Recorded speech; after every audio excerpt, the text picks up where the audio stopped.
इस वक्त नून लीग के रहनुमा की मीडिया से गुफ्तगू जारी है, ये आपको सुनवाते हैं। सबसे पहले मैं ये कहूँगी कि आज अदालत में जो सबसे इम्पोर्टेंट बात हुई कि आप झूठे इल्ज़ामात, झूठ बोलकर, एहतजाजी सियासत कर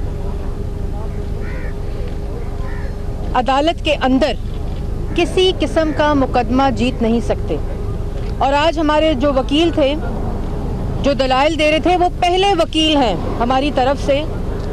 आप सब लोगों ने देखा कि पिछले कई दिनों से इनके 3 वकील बात कर चुके हैं, इनके रिस्पोंडेंट्स गुफ्तगू कर चुके हैं, लेकिन एक भी ऐसा कागज़ का टुकड़ा जो कि एविडेंस हो इन्होंने अदालत के अंदर पेश नहीं किया। इनके तमाम वकीलों ने हमारे दिए हुए दस्तावेज के ऊपर पूरा केस लड़ा। इमरान खान साहब को चाहिए कि उनको समझ लेना चाहिए अब कि किसी की भी,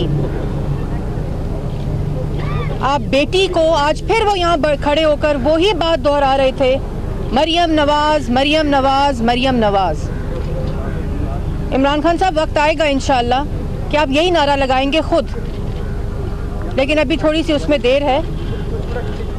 और इसके साथ साथ आज ये भी साबित हुआ कि मियां नवाज शरीफ के बारे में जो ये बातें करते हैं अदालत से बाहर, आज कोर्ट ने भी कहा और हमारे वकील ने भी कहा कि कोई भी शख्स झूठ की बुनियाद पर और झूठे इल्ज़ामात और पॉलिटिकल कॉन्ट्रडिक्टरी पॉलिटिकल स्टेटमेंट्स की बुनियाद पर तीसरी दफ़ा मुंतखब वज़ीर आज़म को क्या, एक MNA को भी डी-सीट नहीं कर सकते। और यही सारा मुकदमा आज अदालत में भी लड़ा गया और ये साबित हुआ कि PTI ने कोई भी कागज़ का टुकड़ा ऐसा पेश नहीं किया, कोई भी सबूत ऐसा पेश नहीं किया जिसकी बुनियाद पर तीसरी दफ़ा मुंतखब वज़ीर आज़म को डी-सीट किया जाए।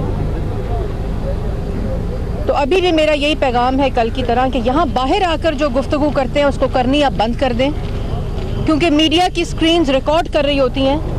आपको तो फ़र्क नहीं पड़ता कि आपकी स्टेटमेंट आज क्या है, 1 घंटे के बाद क्या है, 2 घंटे के बाद क्या है, लेकिन आप जो झूठ बोलकर, इल्ज़ाम लगाकर लोगों की बहनों को, बेटियों को सड़कों पे खड़े होकर उनके जिस लहजे में आप उनके बारे में गुफ्तगू करते हैं, इससे पाकिस्तान की आवाम को बहुत फ़र्क पड़ता है। और आखिर में एक बात मैं कहना चाहती हूँ, एक बार फिर मुबारकबाद इमरान खान साहब को। कल नारोवाल में हेल्थ केयर प्रोग्राम का एक और फीता कट गया है, और वो पहला हेल्थ केयर प्रोग्राम जिससे तमाम वो लोग जो हेल्थ केयर को अफोर्ड नहीं कर सकते उनको प्राइवेट हॉस्पिटल्स में मुफ्त इलाज उनका किया जाएगा। और ये वो तोहफा है मियां मोहम्मद नवाज शरीफ का जिसका अवाम से उन्होंने वादा किया था। मैडम साहब ने आज कहा है, बारी पहले मैं पानामा केस पर बात ही नहीं हुई। वो कह रहे हैं आज 1.5 घंटा जो है पानामा केस पर आपके वकील ने बात ही नहीं, इसलिए नहीं की क्योंकि पैनामा लीक से मियां मोहम्मद नवाज शरीफ का कोई ताल्लुक नहीं है।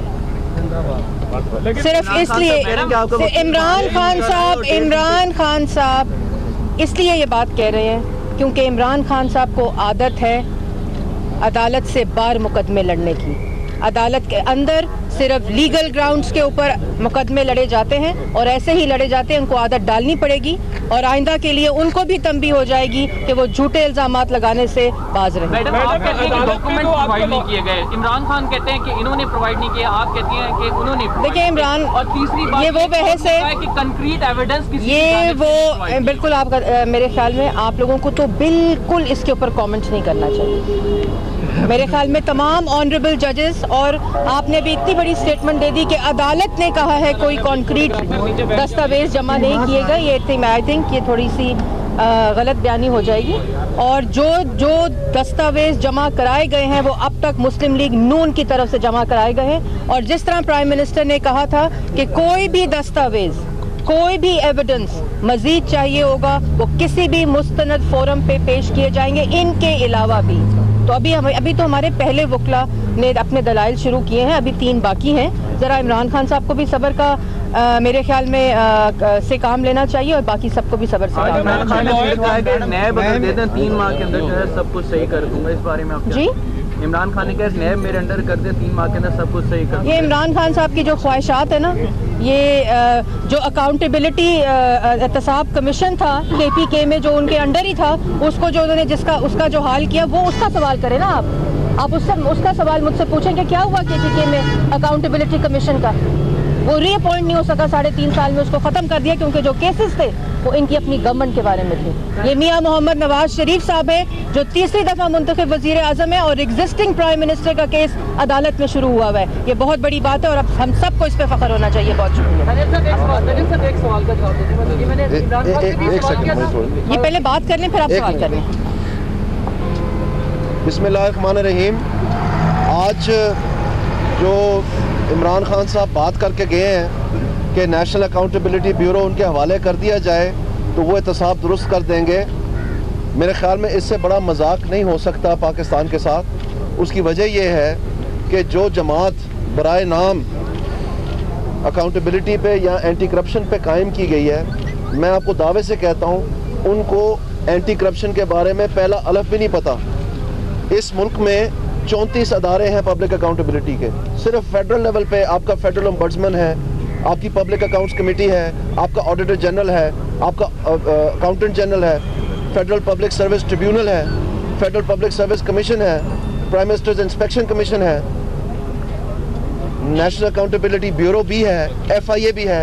इन तमाम अदारों के पास या कॉन्स्टिट्यूशनल या लीगल या रूल्स ऑफ बिजनेस में मैंडेट है पब्लिक अकाउंटेबिलिटी का। इनके बजट्स हैं, इनके पास ऑफेंसेस की जो शिकें हैं कानून में हैं, इनकी एक तारीख है। अगर आप प्रोविंशियल लेवल पे जाएं तो वहाँ पर आपके एंटी करप्शन एस्टेब्लिशमेंट्स हैं जो 1947 में कायम हुए। उसके बाद आपके प्रोविंशियल ओम्बड्समैन हैं, गवर्नर्स इंस्पेक्शन कमीशन हैं, प्रोविंशियल पब्लिक अकाउंट्स कमेटी हैं। तो इसमें ये पूरा निज़ाम जो है पब्लिक अकाउंटेबिलिटी का पाकिस्तान में, इसको समझना होगा। जिस वक्त इमरान खान साहब एक गेंद के पीछे भागते रहे, उस वक्त इन अदारों के बारे में हम तालीम हासिल करते रहे कि इस निज़ाम को कैसे हम फाल बनाएं, किस तरह से इसको बेहतर बनाएं। और इन अदारों में अरबों रुपए का खर्चा किया जाता है, इनमें हज़ारों एम्प्लॉयज़ हैं। अगर आप संजीदगी से पाकिस्तान में पब्लिक अकाउंटेबिलिटी को और एंटी करप्शन को आगे बढ़ाना चाहते हैं तो फिर United nation convention against corruption का पार्लियामेंट में कमेटी बनी हुई है फॉरेन अफेयर्स की, उसमें इस चीज़ के ऊपर बहस मुवाजना हो रहा है। एक नया कानून बनाने का जो कमेटी है वो कायम की गई है। आए मिलकर संजीदगी से इस मुल्क को साफ करें और ये समझना चाहिए कि पाकिस्तान में सियासतदानों को बुरा भला कहने का जो दौर है वो ख़त्म हो चुका है। बहाना बना के नेशनल सिक्योरिटी या करप्शन का और हुकूमतों को फारग करने का ये जमहूरियत अपना रमा दमा हो चुकी है। और इसमें सबसे बड़ी बात है, अगर आप माजी में देखें तो अयूब दौर में 4000 एम्प्लॉयज़ जो हैं गवर्नमेंट के, जो सिविल सर्वेंट्स हैं, उनको फारग किया गया करप्शन पे। और उस वक्त जो सियासतदानों के लिए कानून थे वो प्रोडा और एब्डो थे। उसके बाद याया का दौर आया। याया के दौर में मशहूर ज़माना 303 जो है वो फारग हुए करप्शन के ऊपर। सिविल सर्वेंट्स निकाले गए, उनमें तमाम डिपार्टमेंट्स थे, पोस्टल डिपार्टमेंट से इरिगेशन डिपार्टमेंट से पुलिस से लेके सिविल सर्विस ऑफ पाकिस्तान तक आप वो नोटिफिकेशंस पढ़ सकते हैं। और इसी तरह से जब भुट्टो साहब वज़ीर आज़म बने तो 1294 सिविल सर्विस के एम्प्लॉयज़ जो हैं उनको करप्शन के ऊपर फारग कर दिया गया था। और ये सिलसिला ज़िया दौर में भी चला, ये सिलसिला मुशर्रफ दौर में भी रिमूवल ऑफ सर्विस ऑर्डिनेंस के तहत चला। और सियासतदानों के लिए क्या देखा गया कि ये नहीं कि उनको रिमूवल ऑफ सर्विस या प्रोडा या एब्डो, उनके लिए NRO बना, जिसमें उन्वान में यह तस्लीम किया गया कि ये सियासी केस जानबूझ के बनाए गए थे। और उसका एक सबसे बड़ा निशाना मियां नवाज शरीफ था। और ये जो केस है एवनफील्ड हाउस वाला, ये जफर अली शाह केस में भी है और ये इससे पहले भी बार बार इसका जिक्र है, ये कोई नया नहीं है। तो इसलिए मैं समझता हूँ कि इसके पीछे आप बैकग्राउंड देखें, इसका इंस्टीट्यूशनल स्ट्रक्चर समझें। जो इमरान खान साहब को ये समझना चाहिए, जब वो गेंद के पीछे भाग रहे थे, अपनी सारी उम्र ऐशो आराम की जिंदगी गुजार रहे थे, जो मशहूर है, ठहरें एक मिनट प्लीज, उसमें 1972 में एक पे एंड पेंशन कमीशन बना। पीपल्स पार्टी की उस वक्त गवर्नमेंट जो है, उन्होंने एक कम्युनिस्ट और सोशलिस्ट छाप दी सिविल सर्विस के ऊपर, जिसमें उस वक्त 680 स्केल पे 26 स्केल पे में तब्दील होने थे। जो भुट्टो साहब थे उन्होंने 26, 25, 24 और 23 स्केल पे जो है वो डिलीट कर दिया और कहा मुझे कंप्रेशन रेशियो 1:10 चाहिए। आज तक हम 22 स्केल के ऊपर चल रहे हैं इंतजामिया में, जो इंसेंटिव्स हैं हमारे वो कम्युनिस्ट सोशलिस्ट इंस्पायर्ड है, उस वक्त की छाप है। क्यूबा सुलह करके अमेरिका के साथ, रूस टूट गया, चीन कैपिटलिस्ट मार्केट इकोनॉमी पे आ गया, और हम उसके बाद से जो भुट्टो दौर की नेशनलाइजेशन थी, हम एक private sector market based economy चलाने की कोशिश कर रहे हैं बतदरीज प्राइवेटाइजेशन के लिए, और उस तरफ बढ़ रहे हैं, और हम एक पार्लियामेंट्री डेमोक्रेसी चलाने की कोशिश कर रहे हैं। आप खुद देखें कि ये जो तजाद है कि एक तरफ पार्लियामेंट्री डेमोक्रेसी और मार्केट इकोनॉमी, और दूसरी तरफ हमारी इंतजामिया में कम्युनिस्ट सोशलिस्ट एरा के घिसे फटे इंसेंटिव जो है मौजूद हैं। तो ये स्ट्रक्चर है करप्शन का, और मैंने आपको गिन के बताया कि ये सियासी चालें जो हैं, आप NRO का उन्वान पढ़ लें, उसमें खुद उन्होंने तस्लीम कर लिया। हालांकि मुस्लिम लीग नून के किसी फर्द ने, जो उस वक्त जब ये NRO बना, किसी फर्द ने उस वक्त के NRO के तहत कोई रिलीफ नहीं ली। 97% केसेस की रिलीफ जो है सिंध में थी, उनमें से 3400 केसेस ऐसे थे जो MKM को रिलीफ मिली डायरेक्टली, उस डॉक्यूमेंट में लिखा हुआ है। तो इससे मैं समझता हूँ कि अगर आप संजीदगी से पार्लियामेंट के ऐवान में बैठ के जमहूरियत से डिलीवरी देखना चाहते हैं, पाकिस्तान को एक नया उभरता हुआ पाकिस्तान देखना चाहते हैं, तो फिर आए, जितनी आपको समझ है इस चीज़ की, क्योंकि सारी उम्र आपने और कामों पे लगाई है जो मशहूर ज़माना है, तो आए पार्लियामेंट में आके हमें पता चले कि आपके पास कितनी गुफ्तगू करने की गुंजाइश है। दानियाल बहुत साहब, मेहरबानी। पनामा पे वापस आते हैं, जरा ये बताइए कि इमरान खान साहब बहुत इश्तियाक से पूछ रहे हैं कि मनी ट्रेल जो है वो प्रोवाइड किया जाएगा, उसका कोई एविडेंस दिया जाएगा कोर्ट में, जो है जो बच्चों के लॉयर्स हैं शरीफ फैमिली के, वो प्रोवाइड करेंगे या नहीं? पहली बात तो जी मैं इसका जवाब देना चाहूँगी।